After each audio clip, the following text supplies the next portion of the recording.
I am recording this for YouTube, so you did give me your permission, right? Yeah, I don't Okay. know that it's going to be very valuable, but sure, go ahead. You trust me that this is more valuable than you could have ever imagined, because Uh, for me personally, did you know that 6502 assembly language nowadays getting more and more popular? Did you know that? I didn't know that. I'm excited. That's the only assembly language I really know, or used to know anyway.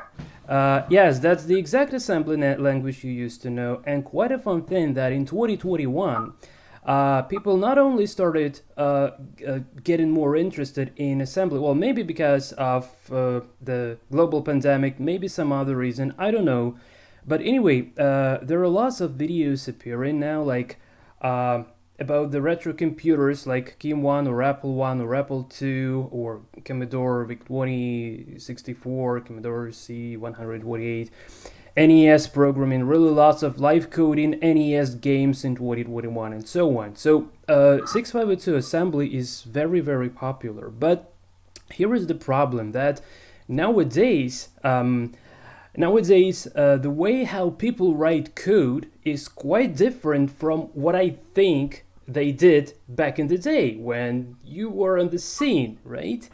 Yeah.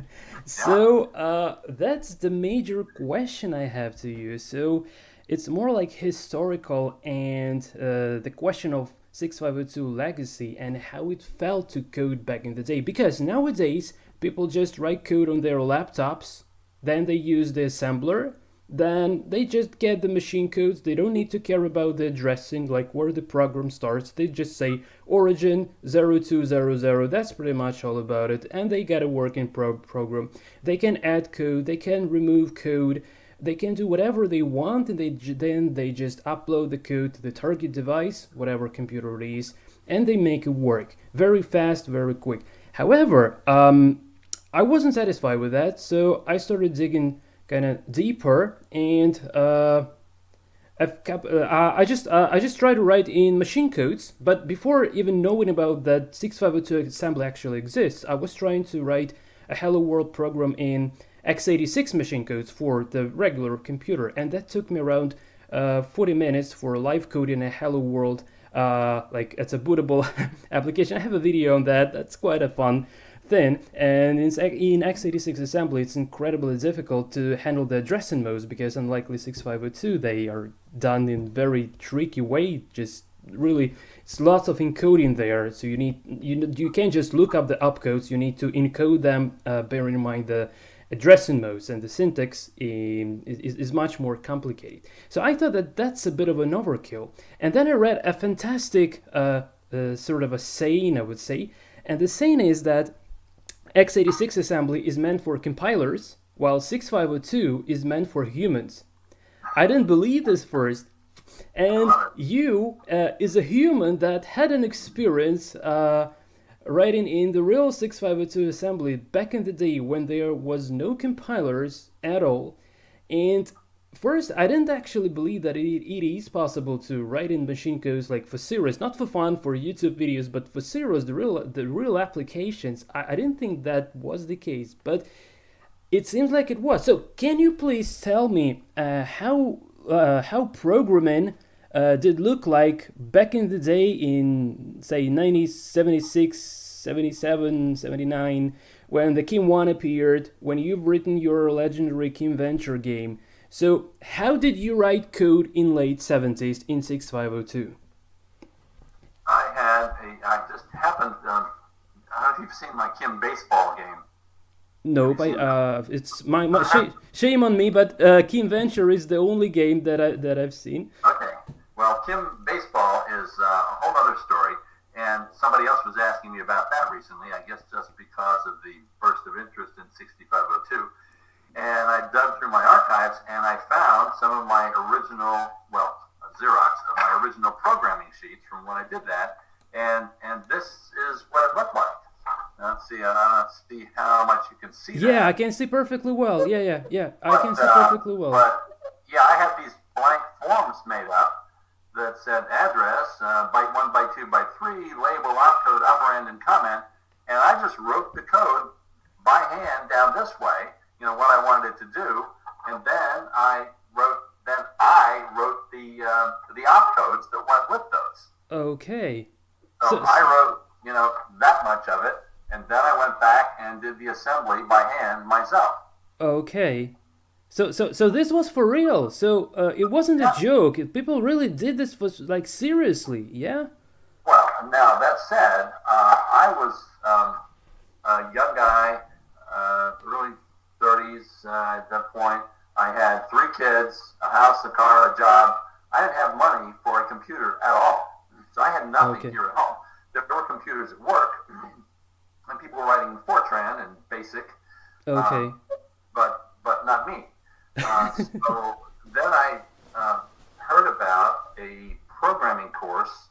I should back up a little bit and say I was writing in a programming language specific to the computer that we used on the radars. I designed radars for fighter jets when I was working. Whoa, that's incredible. Yeah, and in those early days, I was working on the first computers to go into the radar, because up until that time, everything was hardwired the way the radar worked. Okay. So then we said, well, you know what? If we build a computer, then we can control things flexibly. We can change how the radar works. Okay. So the company I worked for, which was Westinghouse at the time, and Westinghouse then eventually vanished, and I think is now back on the scene in some different incarnation. In any case, Westinghouse had a proprietary custom computer that they built, and you had to program it in assembly language. Now, there was an assembler for it, so you could write that code that I told you about down here, and it would have come with.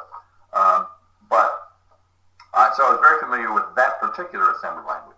But again, at home, I had nothing. I had no recreational computing that I could do other than writing in BASIC at work, I didn't even have access to Fortran, but there were some timeshares where you could get on a terminal and write a program in BASIC, but that was it. So anyhow, now I heard about a course in microprogramming and microcomputers, and the company periodically had to send you for education, continuing education. So they wanted to improve, right? To improve it. So I knew about assembly language, of course, because I was doing it at work. But I convinced my boss that here was a course that I could go to, that I could get more knowledge about a different microprocessor than the one we used at work, and that would broaden me. That would help me. Okay. Well, it turns out, and this I knew, the handout, the giveaway, the bonus of going to this, I think it was a 1 or 2 day course, was a Kim 1. Whoa, my God. Oh. The company is going to send me to this course, and I'm going to come home with my own Kim 1. Oh, my God. Oh, my God. I can't believe this. And it's actually a worse story, because a friend of mine told me about this, and my friend said, look at this course. I said, oh, that's fantastic. He said, I'm going to get the boss to send me to that. And I said, me too. And so we both signed up for it. And here's the sad thing. The boss decided, my friend was older than I was, and the boss decided that it would be better to send the young guy. The younger guy. Right. So my friend didn't get to go, and I did. I felt a little bit bad about that, but I did get a Kim 1. So at that time, I also heard about the Eric Reinke's Kim 1 user notes. Do you know about them? I saw them on the internet. I've downloaded one, so I'm currently learning those. Yeah. Yeah, they were just coming out at the time. So when I got the first issue or two of that, because I said, I'm going to get a 6502 from this course. This is wonderful. Okay. And the thing that I remember thinking about it and pulling off to the side of the road because my brain was exploding, I said, you can access those individual 7 segments in that computer. You don't have to be limited to hexadecimal code on the screen. And I'm thinking of all the things you can do with that. Oh my gosh, this is going to be great. Yeah, that was so excited. Was it revolutionary at the time? Was it revolutionary as opposed to coding in Fortran or BASIC? This was something completely new that you couldn't ever imagine about. Was it or not? Well, the fact was, I was going to have a computer at my house. Okay, did I get it correctly that back in the day having a computer at home wasn't that trivial, right? Oh, it was insane.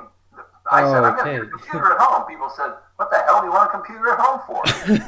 Okay. Because I can play with it. Okay. And, there's that nerd Bob. He wants to play with computers at home, for goodness sakes. Okay. And I subscribed to newsletters where we talked about the possibility someday of being able to, imagine this, go into a store and buy software for your home computer. Oh my God. It was like, oh, of course, that'll never happen, but it's good to dream. So when I told people I had a computer at home, they thought I was just nuts.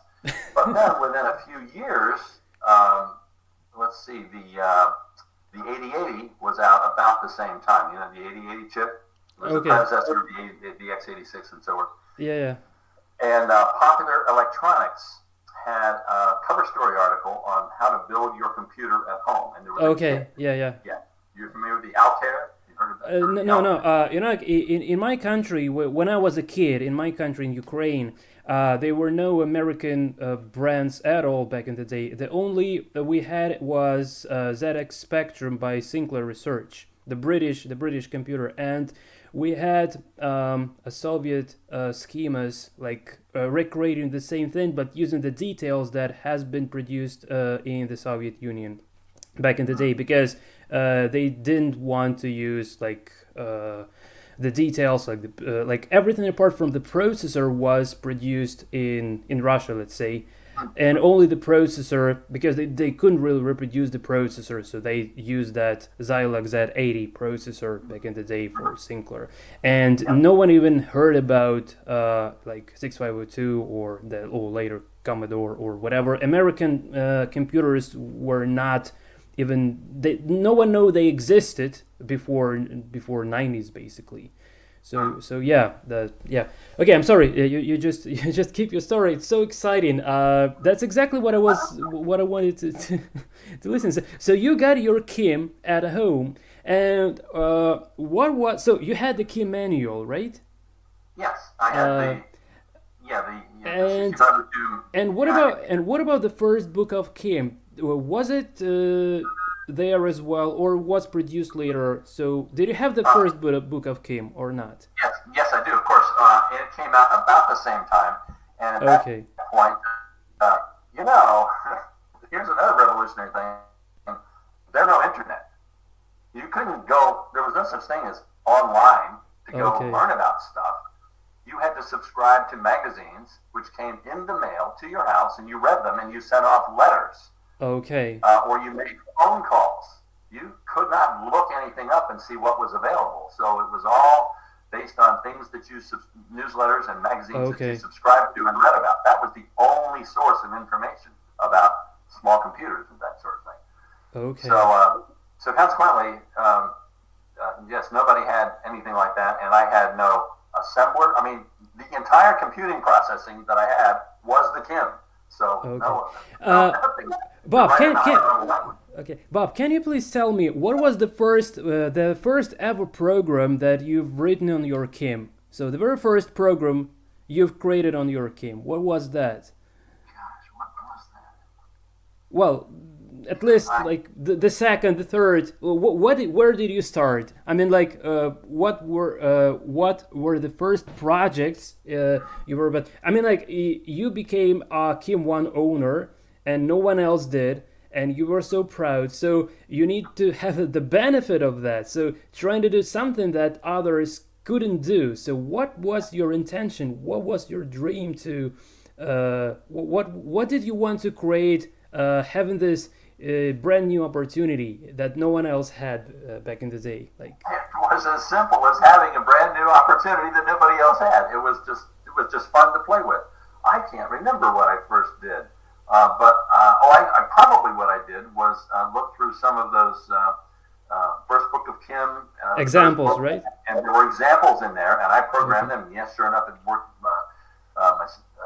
Worked for me. And then the Eric Renke's Kim1 user notes came out, and people would send in programs that they had, and to play tic-tac-toe or these games. One of them I remember was simply a reaction time thing. So a light would blink, and when that light blinked, you had to press the A key.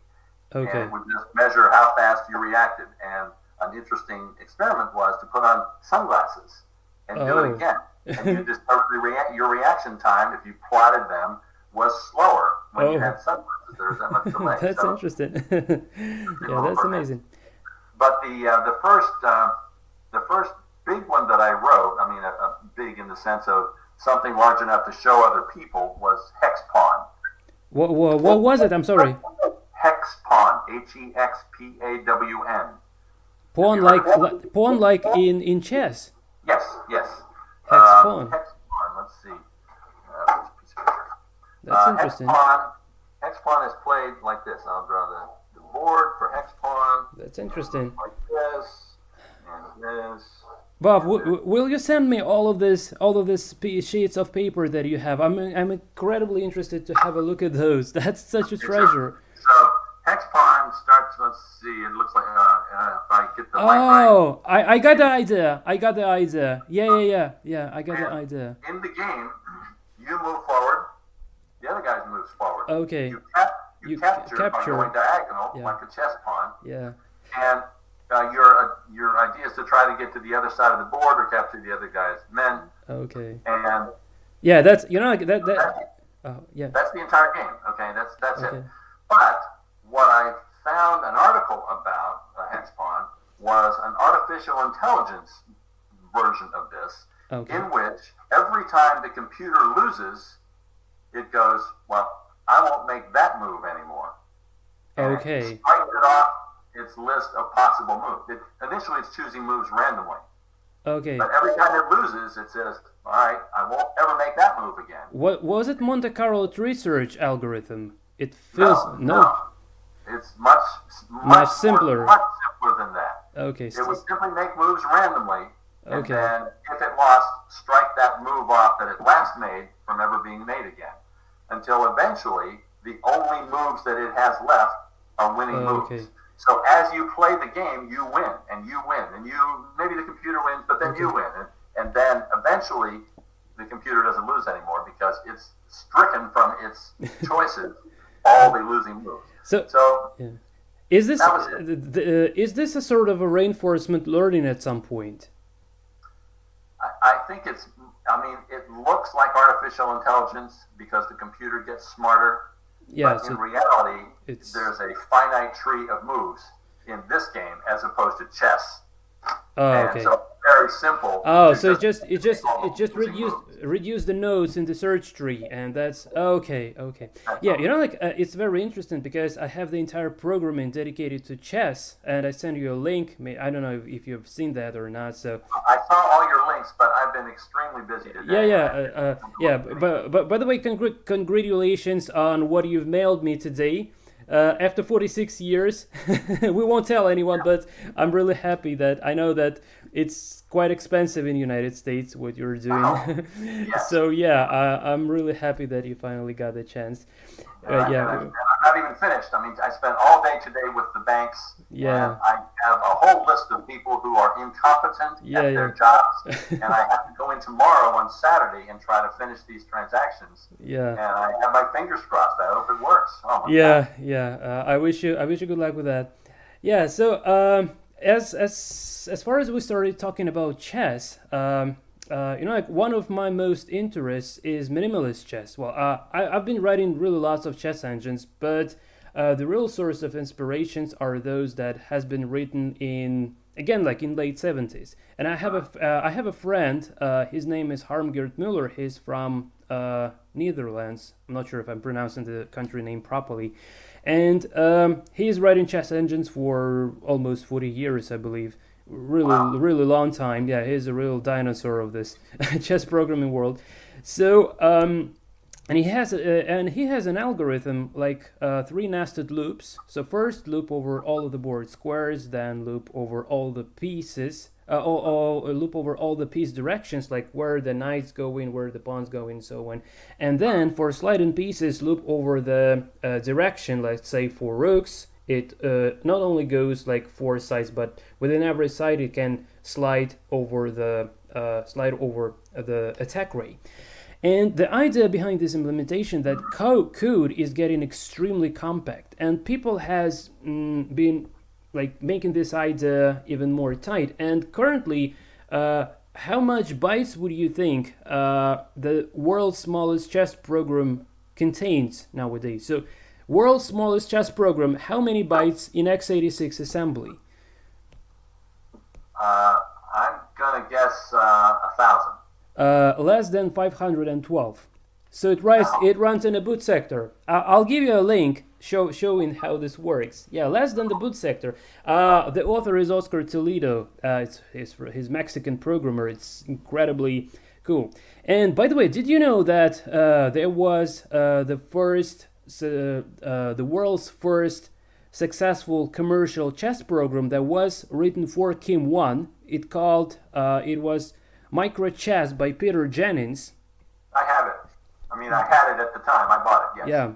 Yeah, but it didn't have castling, and it didn't have in peasant capture, and it didn't have pawn promotions. And I was so like surprised. So if you want to promote the pawn, you need to get back to key monitor and manually adjust the pawn value to queen it. That was cool. But what I think, the reason for why am I asking you all of those questions? I have a top secret project. I'm gonna be writing chess in 6502 assembly to run on Kim 1, and I'm gonna feed this into 1K of memory because I already have the algorithms that, in theory, should get that work. So I know that's possible.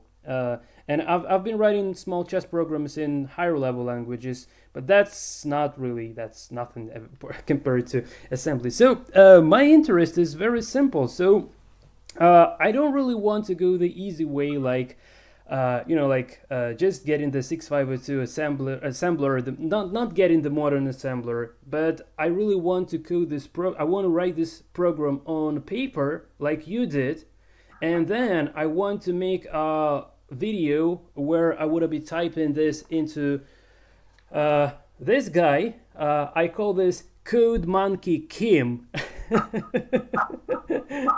Code Monkey Kim works on Code Monkey Kim. So this is Arduino Nano. It's the microcontroller AT328B. It's the chip that is right over in here.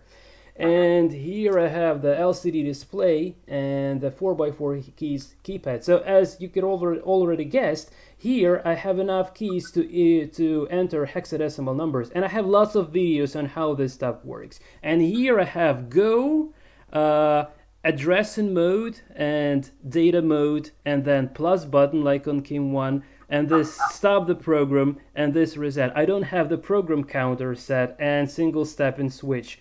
Well, that's for noobs. Wow, very impressive. Yeah, I have lots of videos on this stuff, so you can see how Kim 1 emulator works on this. I'm not the author of this project, however. It was written by Oscar Vermeulen, who has created so-called Kim Uno, an Arduino-based Kim 1 emulator, which is the basis for my project. But anyway, yeah, I corresponded with Oscar. Yes. Oh, that's amazing. So, Bob, what I really want to know is where. So, I have the algorithm for that chess program in my head. I mean, like I can write it in C with the closed eyes because I've been doing that. I don't know, more than 20 times already. So, like I have lots of. I've done this many times. I've written this mode generator in x86 assembly once. So I can think in assembly, but my problem is when I write code, that's the problem of all the modern programmers. So when modern programmer writes a code, he doesn't see the whole picture. He says like, okay, I can always add a line of code, I can remove the line of code, and so on. But if you're coding in machine codes, that's not the case.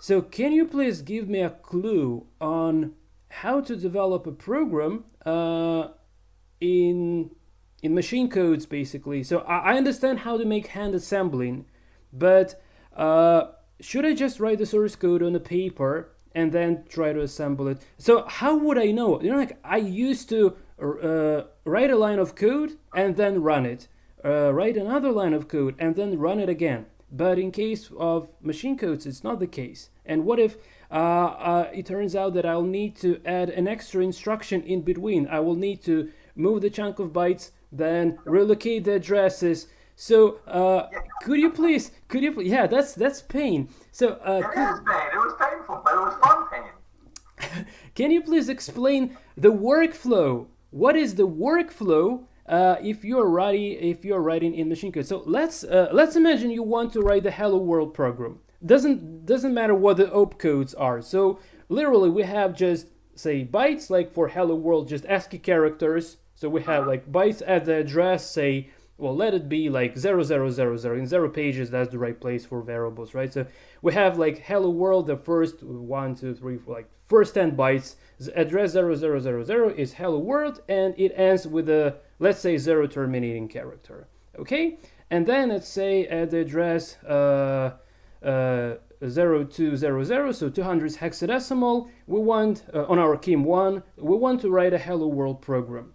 So I need, what I understand, I need to sequentially load every byte to the A register, and since I want to do this in the loop, I need to use either X or Y register for an offset, and I would be using the opcode for 0 page plus X or 0 page plus Y address and offset, right? Yes. But what if you would be writing this hello world program in 6502 assembly, what would be the steps, like step-by-step guide, how to do this? Because I know all the things that should have been done, and I did write hello world already in 6502, but I did, like I didn't do this in machine codes. I did this in assembler already. And if I now I can't do this in machine codes because I have the code in mind. But what if you don't yet have the code in mind? So, do you understand what am I trying to ask? Yeah, I think so. And unfortunately, it's been a long time since I've done that myself, so I can't remember the feeling necessarily. But I just recall that what I would do was do everything in modules. I would have, every little chunk of thing that I had to do, like load the next letter of hello world, and I would, of course, I don't have any way to bulk load the program, so I'm, address, data. I'm stepping through and loading it and putting it in by hand, and then putting in a breakpoint, and then hit run, and then stopping it, and then examine the registers, see if what I got in the registers what I needed to. Okay. Course, all that assumes that first you had a display program, and that fortunately was available, built into the KIM monitor for displaying something, given that you... Yeah. I know that, yeah. So I say, well, I want to get this in this register before I call that subroutine. Okay. Can I get the stuff I want into that register? And then I would write the code, step through, breakpoint, stop, and run, and then see if the right stuff showed in the right place. And then I would link it to the display, and then put a breakpoint after coming back from that subroutine. And hopefully I would press go, and the display would show it. So it was a painstaking process, but it was pretty straightforward, just tedious. Well, I don't consider it to be tedious. I consider it to be fun. I didn't either, to be honest. But because I enjoyed doing it. But other people would say you stepped through step by. Oh my God, yes. But there's a different kind of people here. Yeah. The rest of the world. So if we're talking about the debugging, so I know there are two possible ways of how to debug a program on KIM1. So you can single step the instruction. Like single step the instruction and then inspect the values in all of the registers. Single step another instruction and again look up all of the registers. But alternatively, and this is what is written in the book of KIM, that they say like this might be kind of too boring, too long, or not very effective. So they instead they suggest to actually use this break statement. So let's say I execute, let's say like 3-4 opcodes with data, right? And then I've noticed that if I put the break instruction after the code, so I press go, it executes, then it stops on the break instruction, and still I can inspect the values in the registers, because it seems like the break instruction does actually invoke this internal mechanism of KIM-ROM to kind of like oh my god, to look at the register, to dump the data from the registers to those specific memory addresses. So what is your preferred way of debugging on KIM-1? What was your preferred way? Either using single stepping or using the break statements, or both, and why? Oh, absolutely both. I mean, you do the single steps when you have just a small chunk of code to step through and you want to be sure that everything is working right. But then when you put the pieces together, that's when you have to, I mean, you can't single step through the display routine that's in the KIM monitor. That would take you forever. Okay. So when you have a lot of stuff to do, you're going to just say before and after and hit the breakpoint after. But yeah, certainly single stepping initially when you're first getting a little chunk of code to work. And I happened to, again, I uncovered this baseball thing. You haven't seen the baseball. I have to show you this. Here was, I'm sorry, this is an aside from what we were talking about, but I just keep coming across these things. No, it's not. Absolutely not. It's all to the point. Wait, let me try something here. Okay. I wonder if I can do this. Just one second. Let me just try this. You can share your screen, by the way, in Google Hangouts. You can share your screen if you like.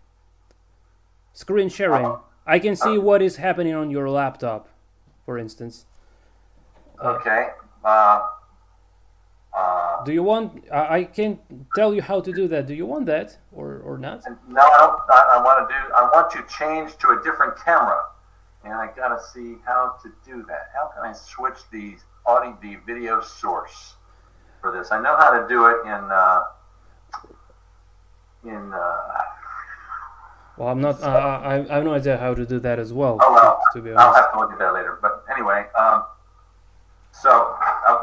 have over here an overhead projector camera. Okay. So that I could show you these pieces of paper easily without holding them up to the screen, and that was just. Well, holding to the screen is okay. They are seen perfectly well. Right. Yeah. So anyway. Perfectly well. Yeah. It's cool. Here's KIM-1 baseball. So you are. So there was a batter over here holding one lighted segment, and then the pitcher, you would see something going around and around and around and around, and then you would. I built peripherals for this. So you had a little pill bottle with a button in it, and you would press this button to the bat, and then I had a rotary switch, and the pitcher would turn the rotary switch to select one of 6 different kinds of pitches, and then the ball would come across the screen like this. And the batter would try to hit it, so it would be zoom, bam. And you hit it at the right time, then you would hit the ball a long way. So that was KIM baseball. I have a lot more here on it, but the point that I was getting to was that somewhere in here I have. Yes. Here is the flow chart for KIM-1 baseball. So back in the olden days, we did flow charts. I don't know whether people do flow charts much anymore, but I had the whole program laid out in my head this way, and I would say, oh wait a minute, I need a routine here. Oh, somewhere over here, I'm going to need to show the score and then wait for the input. So I had the whole thing written out like this, and then I would just write the code for each of those modules. Each modules, yeah. And then you glue them together, and the program works. This is amazing. I wouldn't ever believe that if you didn't show me this. It looks like out of this world completely. And here, unfortunately, the only program of that you've created. I'm probably I know the source code of KimVenture now better than you do because you.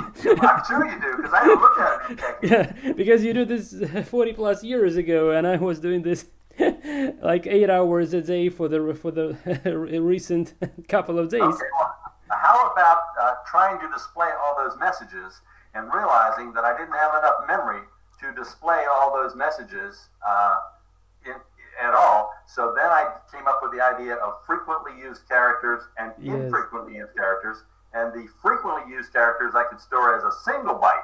So that saved a SCAD of memory by doing that. Yeah, I remember that. I happened to see that in the code the other day. I thought, I'd forgotten I did that. Did you already see? Yeah, probably you didn't see this yet, but for about five hours ago, maybe 7 hours ago, I've completed a new version of KimVenture that runs on Arduino via serial port, and actually now it's playable. So the first one you've seen wasn't really playable. You said like it's sort of working, but it didn't really. Yeah. But the current version is actually work. So I managed to get to the dragon, and I was trying to get eaten by the dragon. I didn't manage to, but anyway. And you probably know Dominic, who lives like near your house somewhere. He told me. And we're kind of working in collaboration on this project. So what we're trying to do, we're trying to give modern users have an Arduino controller an opportunity to play KimVenture via serial port. And we did that far. And currently there is a major issue that when the message ends, so you are at and then say stream. Yeah, so at and stream are printed together in the serial monitor. Yeah, I was thinking like I couldn't come up with an idea how can we split that. So ideally that would be just putting the new line character in the carriage return after every message completes, and the proper place to do that without the need to relocate anything in the program, because that would be an overkill obviously, is called to a subroutine that prints the question mark. Well, actually I got rid of that subroutine completely because when you print to the serial monitor you don't really need to call this light up function, because on the serial monitor you just have it, and that's pretty much all about it. And Dominic gave me, this works the following way. So Dominic kind of says like, I have an issue, I want to do this, but I don't know how. And then Code Monkey Keynes gets in, gets hands dirty, and implements the stuff. And then I stuck, and I say like, Dominic, here is what I got, but I stuck. I can't go any further. And then he gives another brilliant idea. So I just wanted to share with you one of the latest brilliant ideas of how to actually make it. Hopefully, I really hope this would be fully playable. So on Arduino, there is an EEPROM, but unlikely the normal ROM like in Kim1 or whatever computers of back in the day, this ROM, this easily erasable, right? ROM is not containing any data in it, and it's used to be a sort of a built-in cassette tape of a microcontroller. So you can think of this as if this was a cassette tape, but it's just a ROM. So you have estimate 100,000 of times of how often you can write to that EEPROM. And literally, you can use it as an onboard storage. However, a very kind of interesting option that is available, that we can use EEPROM as the additional RAM, as the additional random access memory. So here is the idea. I can write my own custom routine to output the new line character and the carriage return. And instead of calling to, so there was another issue. When I read, there is a memory address in, just here are my notes, as I also have notes. So there is address in KimVenture, it's 02, 02EA, which holds the byte responsible for so-called speed, right? Yeah. But on the real deal, it's not really the speed. It's speed only from the 7-segment LED's perspective. On the real deal, it's like how many times it's been printed to, like how many times it gets invoked. So when I set that byte to 1, I still had 2 outputs. Yeah, I saw that, yeah. And well, thankfully to Dominic, I found the proper place in the code where this can be solved, but Dominic didn't find the solution how to solve this. So in the address of 02EB, in the commentaries, you say, here we call a subroutine to update the display a couple of times. And this a couple of times is the exact reason why we have 2 messages. So what I did, it was 20.0000, then 20.0000. Hold on 1 second. I've got the Kim1 code here up in an alternate window. So okay. What was the location you sent? The location is 02EB. Oh, 02EB. So there is 20, then 00, then again 20, and 00, right? 02EB. Oh, you have to make several. Yes, I have jumped subroutine like twice there. Okay, yes. So how do you think I managed to get rid of the second message being printed? You just don't call it twice. Nope. It just breaks everything, and game doesn't work in that case. Really? And you know why? Because if you don't do that, you will not be able to listen to the keypad key presses. So it's absolutely. It happens too fast. Yeah, that's absolutely essential to have both of them. So the first one is 20.00 and the second is 20.00, and I left first one as it is, and the second I made 20.18.0. And now you just have a look. Yeah, you just have a look what is at the address 0018, and you'll understand what it does. 0018? Yeah, 0018. It's the part of the very first subroutine in the 0 page to. I'm backing up to 0018. 0018. What happens there? I'm just listening to the key press. I just omit printing this twice. Right. So you just did that. So you listened to the keyboard another time. Absolutely, yeah. I just listening to the keyboard. I don't need to. And now here is the brilliant solution that we came up with. Now imagine that we have a separate routine in the EEPROM. So like starting from address 0400, and there we write a custom routine to print the new line character and the carriage return. And in the address of 02EE, instead of going to 18, we go to, I didn't yet test this is just only in my head now. We can make a jump to 0400, and there we can print a new line character, and from there we can drop back to 0018, and it kind of works.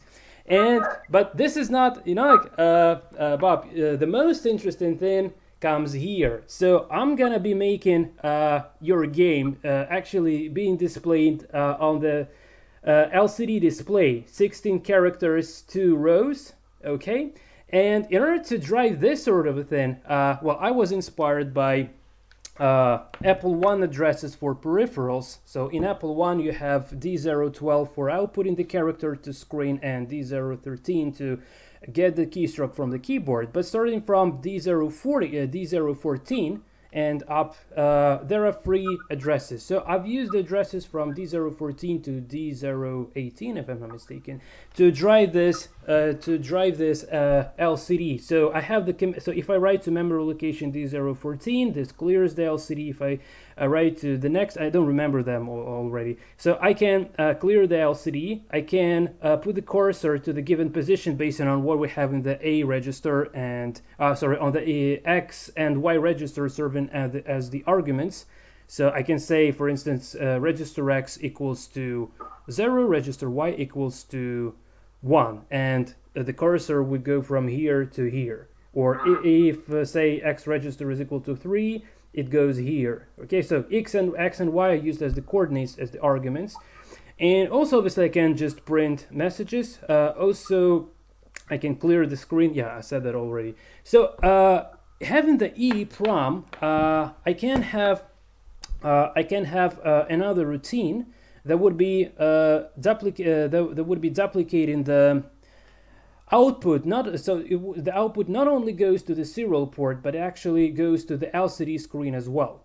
So if I do that, I would be able to actually play the Kimventure on the LCD screen. And in that case, the messages would get displayed just right on the LCD screen. So that would be nice, right?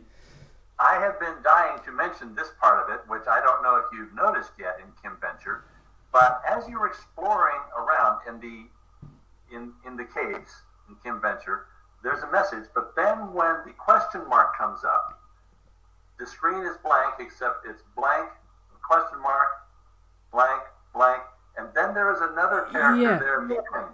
And it's the complete mystery for literally everyone.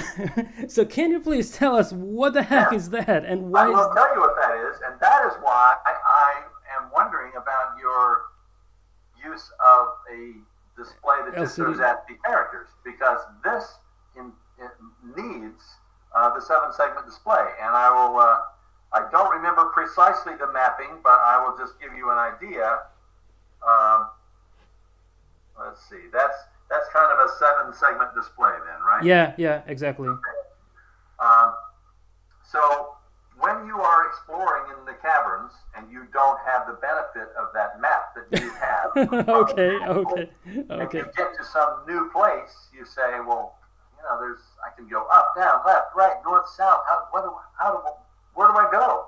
What are the possibilities? Okay, yeah. And what happens in the game is that, and I'm going to label these wrong because I don't remember specifically. Okay. But that segment stands for north, this one for east, this one for west, this one for south, this for up, and this for down, for example. Oh, you need to send this to me.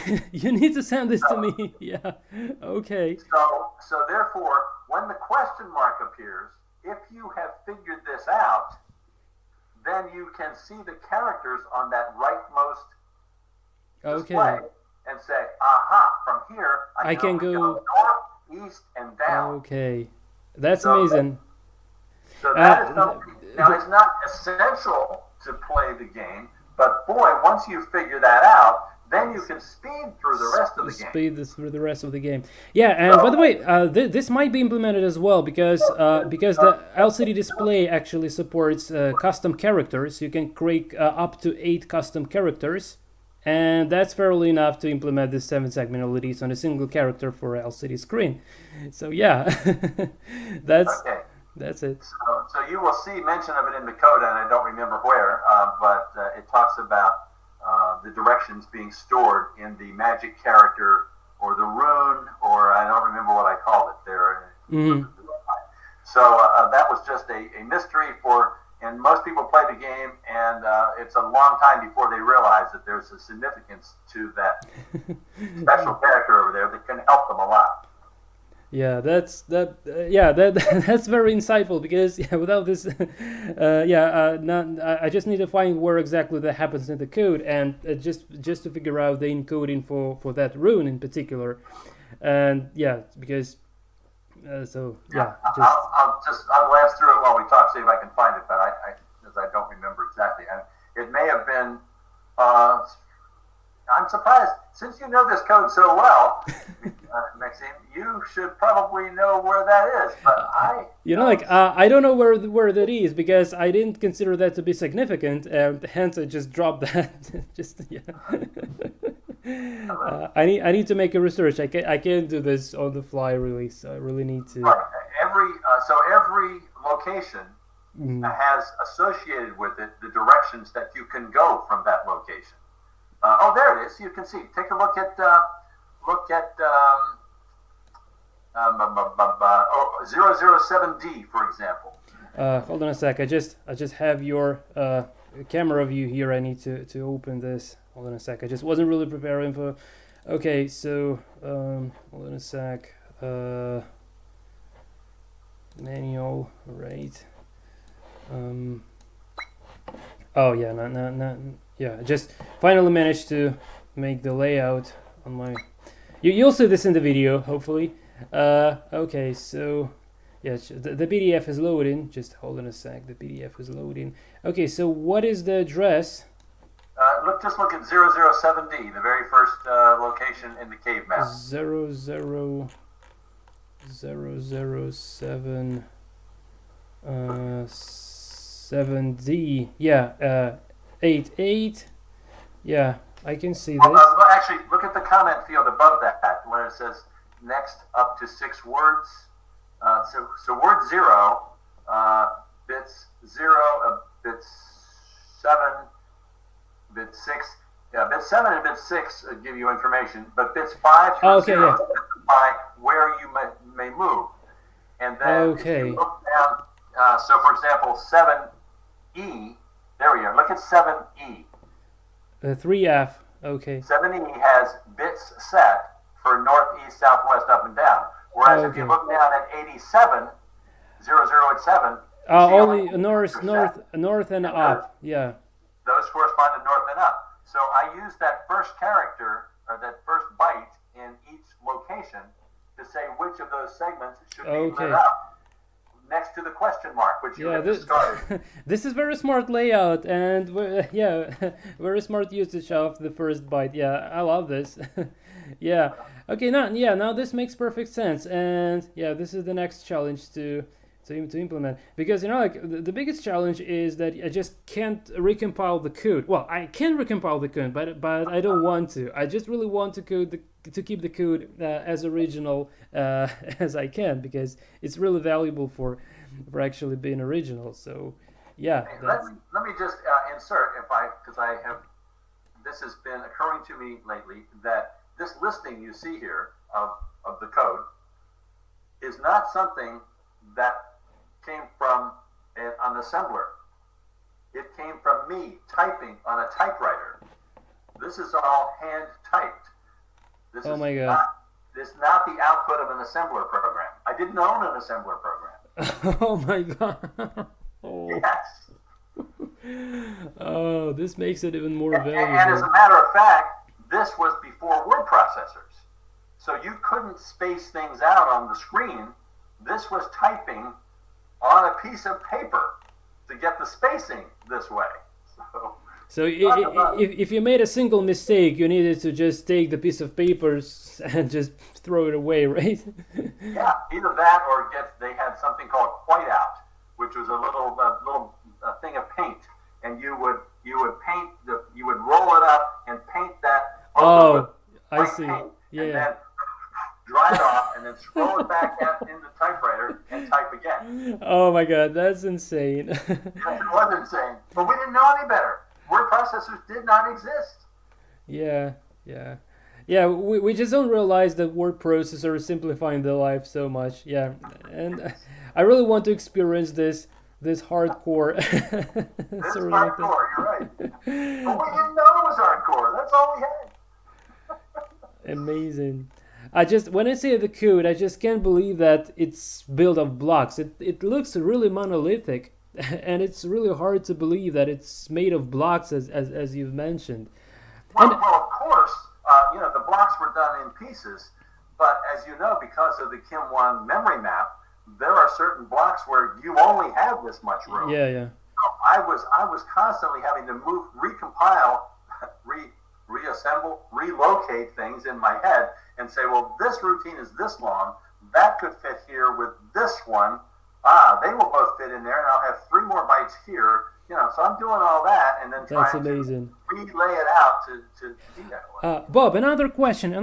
Dominic told me that apart from the standard Kim1 memory, which is slightly more than 1K, you have also used the memory in 6530 chips for peripherals, if I'm not mistaken. Or no, you didn't. I had no peripherals. I had nothing. Just a naked Kim1. That's all I have. Oh, so maybe that's just some sort of of misunderstanding. Maybe he had that. In fact, you may notice here that if you read the first book of Kim, or you read, all about how Kim works, 100 to 1FF is the stack. Yeah, exactly. That's Right. specific to 6502, not only to Kim 1. Oh, okay, fine. So, in one's the only 6502 I have. Gee, you don't want to use the stack because, the operating system is going to be using the stack. Well, through laborious trial and error, I found out that I could use everything except the last 8 bytes of the stack. And quite a fun thing that now in the documentation they say that Kim ROM takes exactly 8 bytes, so you don't need the trial and error to know that. I know. But of course, yeah. But if I did, I remember that I wrote some things that I did extra subroutine calls within subroutine calls. Okay. In subroutine calls, that uses more of the stack. If your code uses exactly. nested subroutine calls, you will use more of the stack because things get pushed out. Exactly, yeah. So during my troubleshooting, if I wanted to put a few extra display routines in, I was clobbering part of the stack that I previously was counting on using. Oh, man, that's out of this world completely. Oh yeah. I don't even know what to say else, Bob. I just feel so excited, and I just now really want to take this thing and start pressing the buttons after talking to you because this is so inspiring. Yeah. So. Well, the other thing that happened just today, in fact. Yeah. You guys, all you people that have started working in 6502, which I thought was dead and gone, have inspired me. But the problem was about 25 years ago, my Kim stopped working because one of the 7-segment LED displays died. Okay. I found a source for the chips and I bought it, and then I got the chip home. And of course, to repair that, you have to desolder 16 pins at a time, and I have no capability of doing that at all. And I tried and failed, and I just couldn't do it. So I gave up and just put the Kim away. I've not been able to fire it up for 25 years for that reason. So when I was talking to Dominic Bumbaka, he said, I can fix that for you. And I said, well, that's okay. I don't want to put you in any trouble. But now, finally, I've got to have to fire up the Kim again. So just a few hours ago, I went to the post office and mailed him my Kim 1. Oh, that's gonna be epic. This is gonna be epic. By the way, as far as we started talking about the hardware, Bob, I'm really interested. What do you think about the following thing? So, there is a modern clone of Kim 1, and it's made by the company called CORSHAM, if I'm not mistaken. And that's something that Dominic uses on his own. What do you think about Kim clones like that? Like all modern material, modern chips, and also it has the USB. It doesn't have the cassette interface, but it has the USB, and you can talk to it via connect to your laptop and talk via serial port. So, do you think it's absolutely essential to have the original authentic Kim 1, or clones are okay as well? Well, it's a personal feeling. Some people want to be authentic, as you said, but other people just want to play with the program and learn to do it or replicate vintage Kim games like this. So I think it's a personal thing. What about you? What about you in particular? What about you in particular? What do you think? What's your personal opinion on this point? What do you prefer? Would you prefer an original Kim, or clone is okay, or even emulator is okay? Just for you, do you prefer the original Kim, or the clone, or the emulator? Well, clearly I have a soft spot for the original Kim. That's why I'm having Dominic repair it for me instead of going out and buying a CORSHAM or an Uno.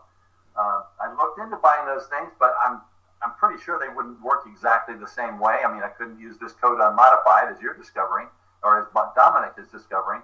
So there would have to be all sorts of compromises made, and I just like to look at some of the original stuff and make it work in my original Kim again. Okay, that's another that's another pain. Let's say in my country, we can buy not only the original Kim 1, but we can even buy a clone, and all we have is this Arduino. That's all we have. So we can only be happy with the emulators. So how do you consider the emulators? Are they just good enough for like feel this experience of coding in machine code. So from the programming perspective, is this okay to work on emulator? Is this okay that an emulator might not be 100% the same as the original machine? So oh, sure. I mean, obviously you can't buy Kim ones anymore. I mean, the original ones. So you have no choice if you want to do this. And I was ready to do it myself, but then I thought, what am I going to do that for? Because the only code that I have is what I've already written, and I have a lot of other interests too. So I'm not going to learn to use a clone. In fact, I wasn't even going to mess with the Kim until Dominic and you guys got me pumped up. Suggested that I. Okay, Bob. So I know it's already late in your place. So not late for me. You see my email. I stay up until 3 a.m. Okay. Like I couldn't get a sleep today, by the way. I was so excited that I just really couldn't get a sleep. It's been fun for me too. It's just a great experience all around. So yeah, maybe let's go for one last question, because like people don't like watching 2 hours long videos on YouTube. Good point. Yeah. Yeah, and hopefully you can double the speed, and we can be talking very fast like that. Yeah, like rapping, right? Okay. So one last question. Key modifications. So what do you think about what Commodore did back in the day? So they took KIM-1 and they created their own Commodore PAD, then VIC-20, then Commodore 64. So they took KIM-1 as the basis, as the original concept, and they started building their own computers based on that concept. What I'm trying to do here is very similar. So I've added this LCD display extension, and something that doesn't let me stay calm, I would say. Like I understand that nothing can be compared to the original 7-segment LEDs display. Like first I thought that having LCD is better because you can just output text, manipulate the cursor, handle the user input. It's just better it's just better. But then I've realized that nothing can be compared to trying the 7-segment LEDs show letters, bear in mind the fact that this is not intended to be done actually.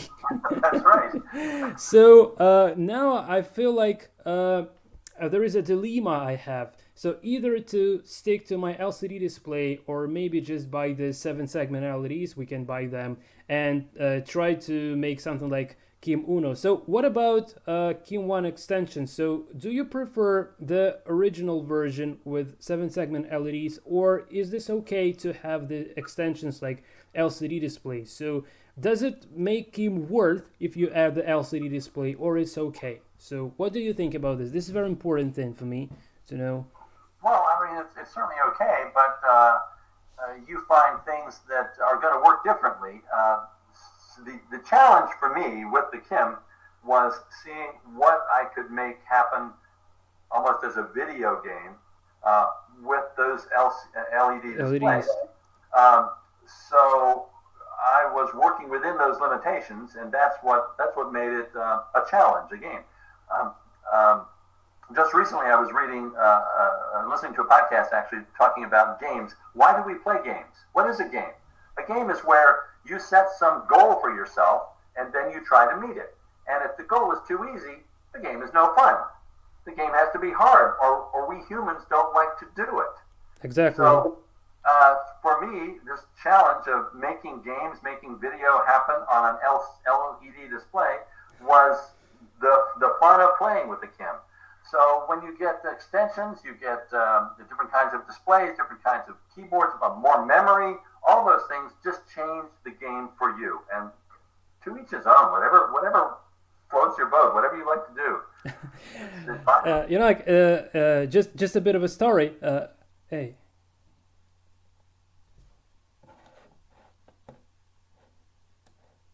What has just happened? Oh, are you there, Bob?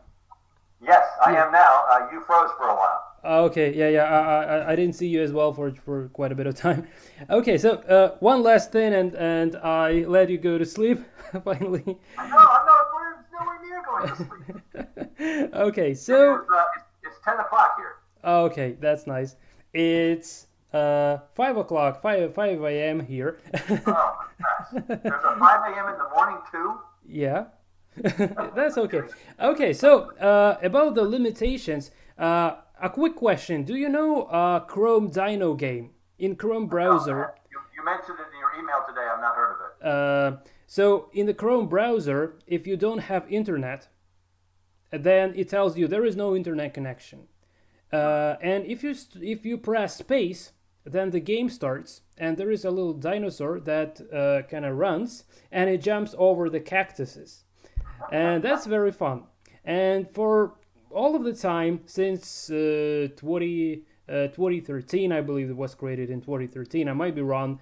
So it was just only written in JavaScript, running in the browser. You can try it at home, but every Chrome browser has this game. You can Google for it, you can find it on YouTube, it's really fun. What I did, I ported this game to LCD display. And I had exactly the same ideas you were telling about making a video game on 7-segment LEDs, but I wasn't that tough like you. So I thought that it would be just good enough to create a custom user-defined character that draws this little dino as the character. And then I created an array of characters, mostly spaces. And then the rightmost character, I was generated randomly the cactus, so whether the cactus appears or not, and then I was making the scrolling routine. So if the cactus hits the dino dies, or otherwise the dino can jump over the cactus and then just go in like this infinitely. And what is even more interesting, I'm really wondering about your feedback at this point. So before using the Scheme 1 emulator, what I started with this sort of a thing. First, this was now it's called Code Monkey King, but initially this was called CMK Computer, which stands for Code Monkey King Computer. So I've written my custom imaginary CPU, and the instruction set for my imaginary CPU was inspired by 6502. But instead of having 3 registers, I had only 2 registers, register A and register B. A is an accumulator, and register B was used for offsets. And I only had 41 instructions, so it's much more limited as opposed to this sort of a thing. So can I quickly show you the source code for that game? Oh, sure, yeah. And I can even show you how it works in the emulator if you're interested. I'm really wondering what do you think. So I go to share screen and share. Now you should see my screen. Can you see my screen now? Yes, I can. Okay, perfectly well. So here is the game. So just go to my GitHub, and here it is. So I've also written an assembler in Python for this game. So no, it's not here. I've written an assembler in Python, so I could assemble this. So in order to cheating, not writing in machine codes, but cheating. So the entire assembler this is the entire assembler. So the opcode lookup table, nothing special really, and the entire assembler is just a couple of pages. And the source code for my Chrome Dino game, yeah, also have the Mario walking across the LCD screen. There are all the videos.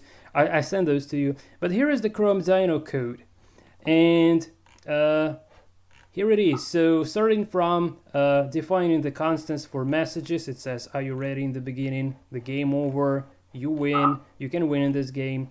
Then here is the game world map. It has 2 rows here and here.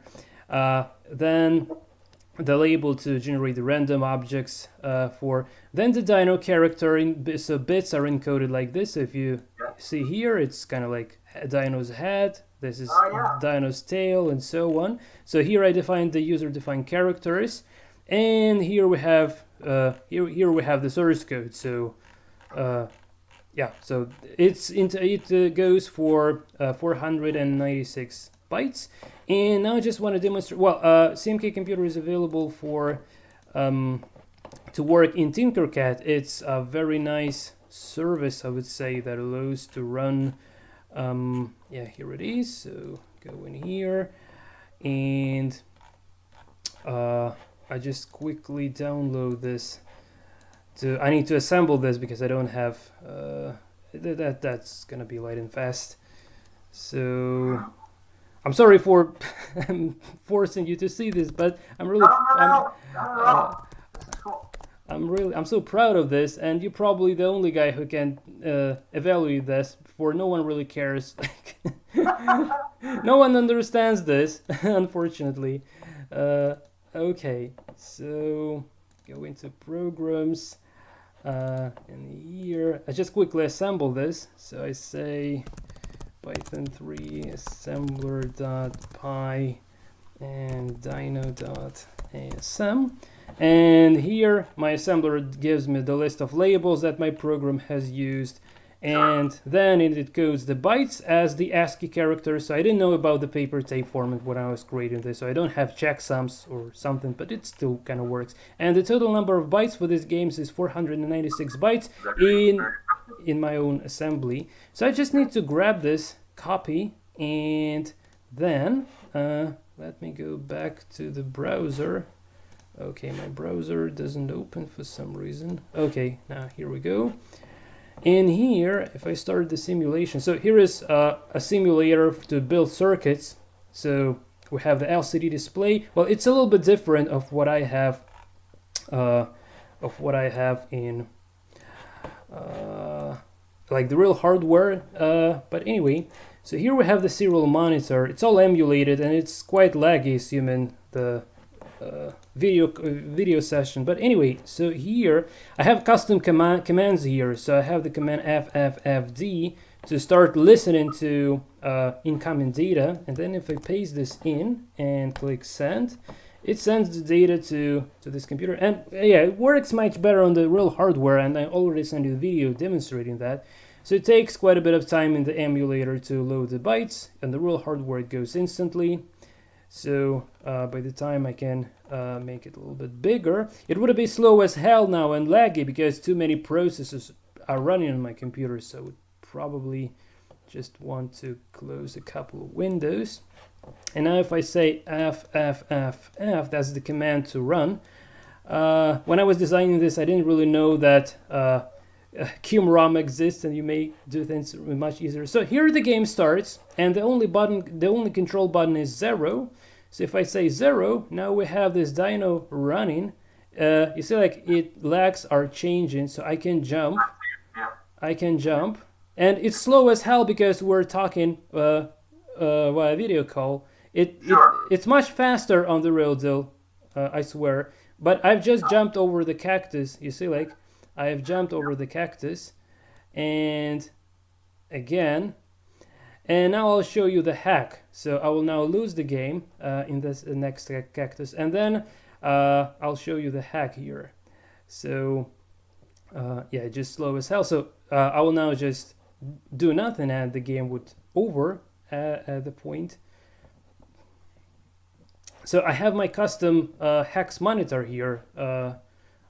I cheated a little bit when creating this, but because it's written in C, not in the commands of my imagery processor. But anyway, so if we inspect the memory location, so here is the command to inspect the memory location for 0000, for instance.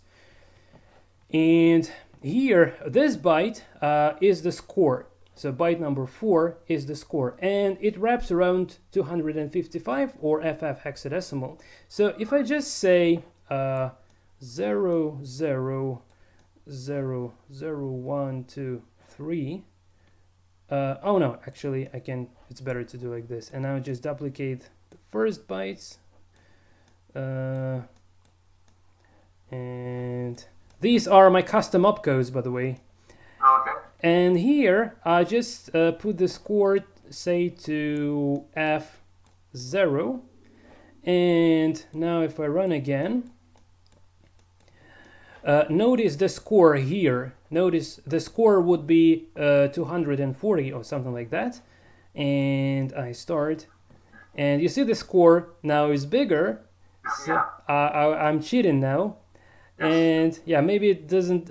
Probably I get killed anyway. Oh no. Good luck. Okay. Actually. So when you yeah. Okay. How long do you stay up when you jump? I win. Actually, I just won the game, so yeah. Okay. That is very cool. Oh my gosh, that looks like fun. That would have been fun to And as you could have already guessed, that now I want to write this exact program, but in 6502 assembly. But Yeah. this time I don't want to cheat, and this time I want to do things hardcore. I want to do this in plain machine codes in Kim Monitor on this thin live coding. Okay, so that's the goal. So now when I know the top secret technology of how to write in machine codes from you, Right. now All the answers. I can finally do this. Okay, Bob, I think this is it from my side. Thank you so much for taking time to chat with me. This is the great honor, really. If you have something to say to my subscribers or whoever who likes retro coding, like 6502 programming, please let us know, like, how to live properly, how to code properly. Tell us something inspiring, please. Hey, I mean, I'm just old school. I don't know the best advice to give for today, but I just know what I had fun doing. Okay, so what is the old school? The way I did it. People don't do it that way anymore. The handwriting of everything. Yeah, that's what I'm saying. So old school is handwriting, hand assembling, and then just inputting the codes. Yeah. Okay, so that's definitely what I'm gonna be trying next. Good luck. Okay, Bob, thank you so much. Actually,